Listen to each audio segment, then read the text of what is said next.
Good morning students. In today's class we are going to see the application of Laplace equation and Poisson's equation.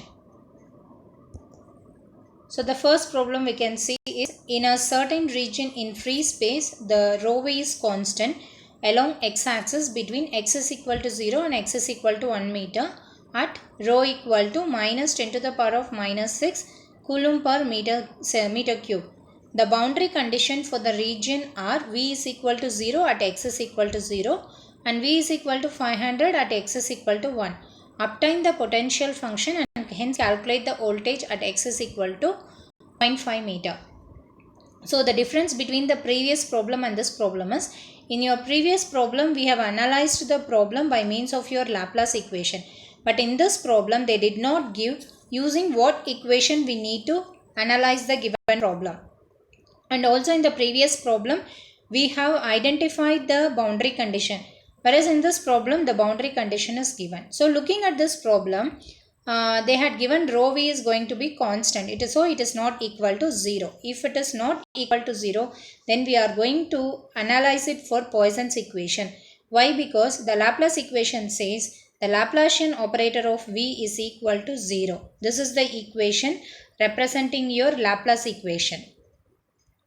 And Poisson's equation is Laplacian operator of v is equal to minus rho v divided by epsilon. So here rho v is constant. So in the given problem also they had told like rho v is going to be constant along x-axis between x is equal to 0 and x is equal to 1 meter. And here the value of rho given is rho is equal to minus 10 to the power of minus 6 coulomb per meter cube. Looking at this, it is understood that 10 to the power of minus 6 coulomb per meter cube. It means that based on the unit, the given value of rho is nothing but your volume charge density rho v. The boundary condition for the region are v is equal to 0 at x is equal to 0 and v is equal to 500 at x is equal to 1. So two boundary condition is given. One is at x is equal to 0, what is the value of your potential function, and at x is equal to 1 meter, what is the value of your potential function. So boundary condition is also given in the problem.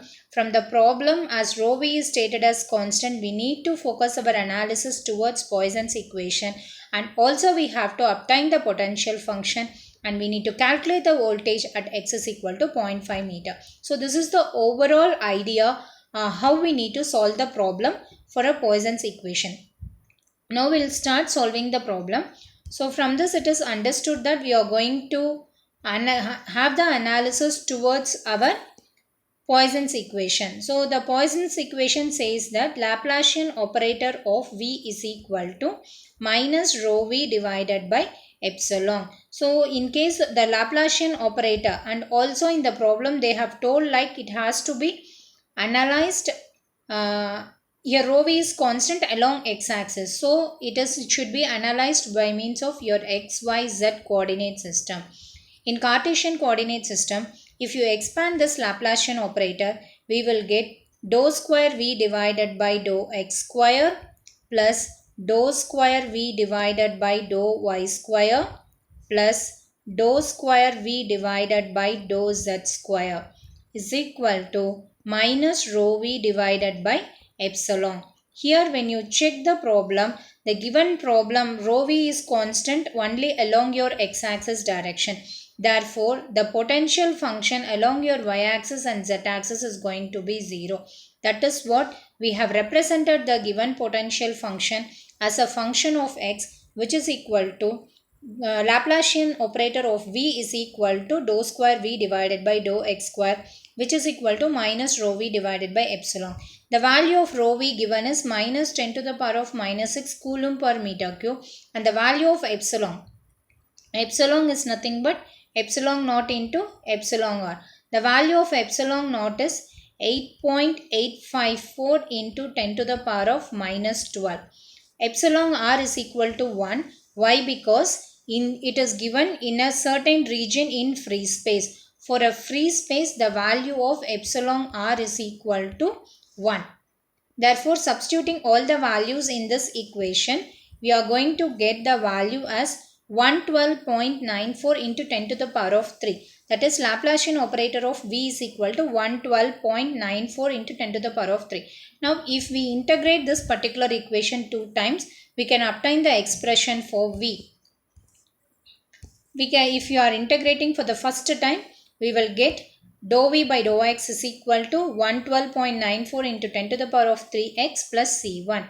Again one more time, if we integrate the function, this particular equation with respect to x, we will get V is equal to 112.94 into 10 to the power of 3 x square divided by 2 plus C1x plus C2. So this is your expression expressing the potential function. Now we need to identify the value of C1 and C2, because in the given problem they asked to identify the potential function. So already potential function has been identified. We need to identify the voltage at x is equal to 0.5 meter. So general expression for potential is obtained. By substituting the boundary condition, we can identify the value of C1 and C2, where the value of C1 and C2 reflects the capacitance constant. Here two boundary conditions it is given in the problem. The first boundary condition is going to be at x is equal to 0, what is the value of V? So, and two boundary condition given is at x is equal to 0, V is equal to 0. Second boundary condition is at x is equal to 1, the value of V is going to be 500. So, substituting these two boundary condition in this equation, we can obtain the value of C1 and C2. So, substituting the first boundary condition, that is wherever x is there, you have to substitute it with 0 and V is equal to 0. If you substitute, you will get the value of C2 as 0. Next, substituting the second boundary condition in the same equation, we will get the value of C1 as going to be minus 55.97. So, wherever x is there, we need to substitute it 1 and the value of C2 is going to be 0. So, C1 is equal to minus 55.97. Now, substitute the value of C1 and C2 in the original equation. So, the value of C2 is going to be 0 and the value of C1 obtained is going to be minus 55.97. After substituting, we will get the equation like this. So, this is going to be your potential equation, and at this particular equation at x is equal to 0.5, we need to identify the value of your potential function V. So, when you substitute x is equal to 0.5, you will get V is equal to minus 13.8675 kilovolt. The unit for potential is voltage. Since here we are getting 10 to the power of 3, we are making that one as a kilovolt. So, this is the value. Now, we have got some idea how to identify, how to apply, whether we need to apply a Laplace equation or whether we need to apply a Poisson's equation. Now, one more problem we'll see. Solve for Laplace equation. So, directly they had given in the problem. We need to solve this particular problem by means of your Laplace equation in cylindrical coordinates for the potential in the region between two infinite concentric conducting cylinders of radius R1 and R2, and R2 is greater than R1. So, now we are going to draw two concentric spherical shell. That is, first concentric spherical shell is going to be R1 and the second concentric spherical shell is going to be R2. So, for this we are going to convert the given problem into a pictorial representation. Since R2 is greater than R1, according to that we need to draw the diagram. Hence, determine the value of E, that is electric field strength, electric flux density and capacitance of the configuration. Now, we all know that the capacitance is nothing but when two planes are separated by a distance d, then it is going to reflect the structure of the capacitance, and also it is going to have the working principle and nature of your capacitance. So, looking at this concentric spherical shell, for the given problem, looking at this concentric spherical shell, it looks like in between this we are going to have the potential. You can see here in a cylindrical coordinates for the potential in the region between the two infinite concentric cells. So, in between these two regions there will be a potential. If across two regions, if there is going to be a potential, it is just going to reflect like a parallel plate capacitor in cylindrical coordinate system. We can see that this problem can be solved by means of your cylindrical coordinate system. Therefore, the coordinate under cylindrical coordinate system is going to be rho phi z.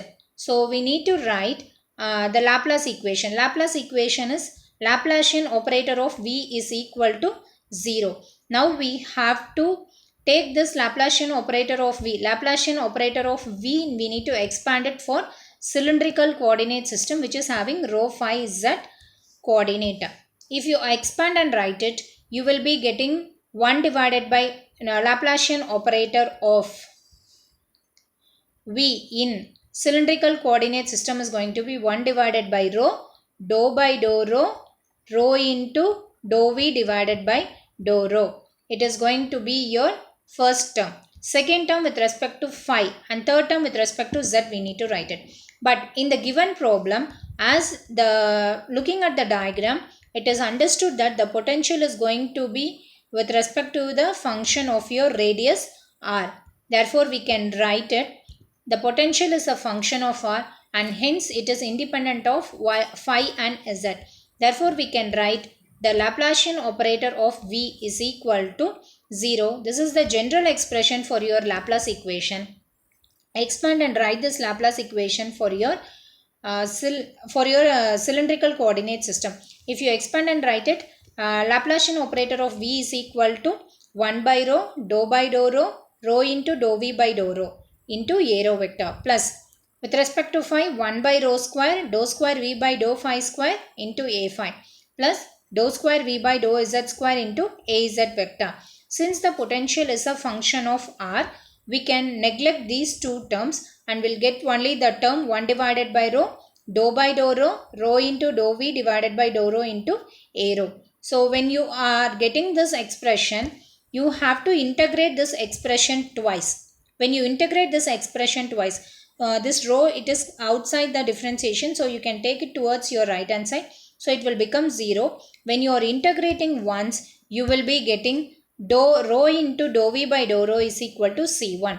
This rho, you can take it towards your right hand side so that you will get dou V by dou rho is equal to C1 into C1 divided by rho. Then again one more time if you integrate, we will get V is equal to C1 anti-logarithm of rho plus C2. Why? Because previous to this we had the equation dou V divided by with respect to rho, right? So with respect to rho means we will get here dou V by dou rho is equal to C1 divided by rho. Again if you integrate this, you will get this equation. After integrating, we get the expression V is equal to C1 anti-logarithm of rho plus C2. Now we need to apply the boundary condition. Boundary condition number 1. Here we have a spherical shell. In between the spherical shell, we have connected as shown over in the diagram. As shown in this diagram, we are going to connect the potential. I'll show the diagram over here. Two concentric spherical shell. Inner cylinder is at R1, outer cylinder is at R2. In between this, the potential function is connected. At rho is equal to R2, that is the outer layer is grounded and the inner layer is maintained at a potential of V0. Therefore, we can write at rho is equal to R2, V is equal to 0. It is going to be the boundary condition number 1. And at rho is equal to R1, V is equal to V0. It is going to be the boundary condition number 2. Substituting both the boundary condition in the originally found potential expression, will get the constant C1 and C2. The value of the constant C1 and C2 obtained simplified and it is obtained as C2 is equal to minus C1 anti-logarithm of R2. Substituting one over the other, will get the value of C1 as V0 divided by anti-logarithm of R1 and R2. Substituting the value of C1 and C2 in this original equation, will get the potential function as V is equal to V0 anti-logarithm of rho minus anti-logarithm of R2 divided by anti-logarithm of R1 minus anti-logarithm of R2. And finding out the values one over the other, you will get E is equal to minus negative gradient of your electric scalar potential. Since the potential is a function of rho alone, we can use only this term. When we differentiate this potential with respect to rho, we are getting this expression. When this expression is differentiated, you will be getting E is equal to V naught divided by rho into anti-logarithm of R2 divided by R1. From this you can identify the value of your electric flux density. D is equal to epsilon into E. The value of E is going to be V naught divided by rho into anti-logarithm of R2 divided by R1. Aero vector. The unit for electric flux density is coulomb per meter square. Now we need to identify the capacitance constant. We know that capacitance C is equal to Q by V, and according to Gauss's law, we know that the surface integral of your electric flux density coming out from this closed surface is equal to the charge enclosed. Here the nature of the charge is going to be your surface charge density. So in case of your surface charge density, it is defined as the charge on the surface area. Therefore from this you can write Q is equal to rho S into S. So that only it has been expressed over here. And when you substitute the value of rho S into S, so Q is equal to rho S into S. When you substitute it, you will be getting it as epsilon into V naught divided by rho anti-logarithm of R2 divided by R1 2 pi R. It is going to be your D factor. When you do it so, you will get the constant Q is equal to rho S into 2 pi R1, and Q is equal to epsilon V divided by rho anti-logarithm of R2 divided by R1, and this is going to be your surface area of your circumference of your cylindrical structure. After this you can identify, we know that C is equal to Q by V. From this if you take C is equal to Q by V, you will get epsilon 2 pi divided by anti-logarithm of R2 divided by R1. This is going to be the value of your capacitance. This is how you need to expand and solve the problem. One more problem. So here you need to assume the space between inner and outer conductor of a long coaxial cylindrical structure is filled with an electron cloud having rho V is equal to A divided by R. So looking at this problem, it is understood that we need to apply Poisson's equation. The Poisson's equation says that where Laplacian operator of V is equal to minus rho V divided by epsilon. In the place of rho V, we need to substitute A divided by R, where R is nothing but it ranges between A to B. And because A to B means it is having two cylindrical structure. In between this, it is filled with the electron cloud with the charging constant A divided by R. And in the place of epsilon, we have to substitute epsilon naught into epsilon R, where A and B are going to be the radii of inner and outer conductor. The inner conductor is maintained at V naught, whereas the outer conductor is maintained at ground potential.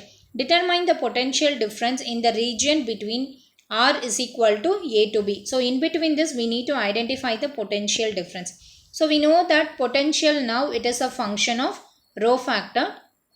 And also we need to analyze this particular problem in cylindrical coordinate system.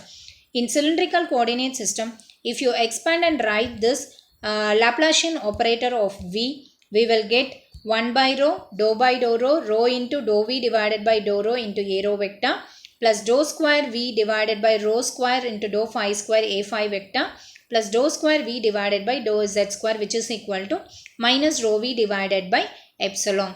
Here the potential is a function of rho alone, so we can cancel the phi term and Z term. We can keep only this particular term. And when you are having this term, when you integrate this particular equation twice with respect to rho, then you will get the potential function V in terms of rho. We can consider, after that we will get the expression as V is equal to minus A divided by epsilon into rho plus C1 anti-logarithm of rho plus C2. When you do so, this is the general potential expression, and next you need to apply the boundary condition. Looking at the diagram, you have two boundary condition. One is going to be, the first boundary condition is at rho is equal to A, your potential V is equal to V naught. Similarly, at rho is equal to B, because your two concentric spherical shell is at a radius of A and B. At rho is equal to B, your potential V will be equal to, your potential V is equal to 0 because it is maintained at ground potential. Substituting these two boundary condition in the original potential expression, we will get the equation. So the two boundary conditions are free. Substituting, you are applying your boundary condition number 1, you are getting the value of your constant C2, and in a similar manner if you substitute the value of boundary condition number 2 in the same potential expression, we can obtain the expression C1, and also C1 after applying you can obtain the value of C2 because C2 is equal to C1 antilogarithm of B. So substituting one over the other, you will get the expression for C1 and C2, where C1 and C2 is nothing but your capacitance constant. This C1 and C2, if you apply it on your potential V, you will get one long expression, and from this expression, this is going to be your potential expression for your value. That is, it is going to be the potential distribution in between the layer A to B. And here if you want to identify the value of your capacitance constants, that is C1 and C2, here it is going to be the capacitance constants. And in this problem they asked only about the potential distribution. So with this we can stop our problem. Why? Because this is the required potential distribution asked in the problem by solving your Poisson's equation. So it is the potential distribution between the layer A to B. Thank you, students.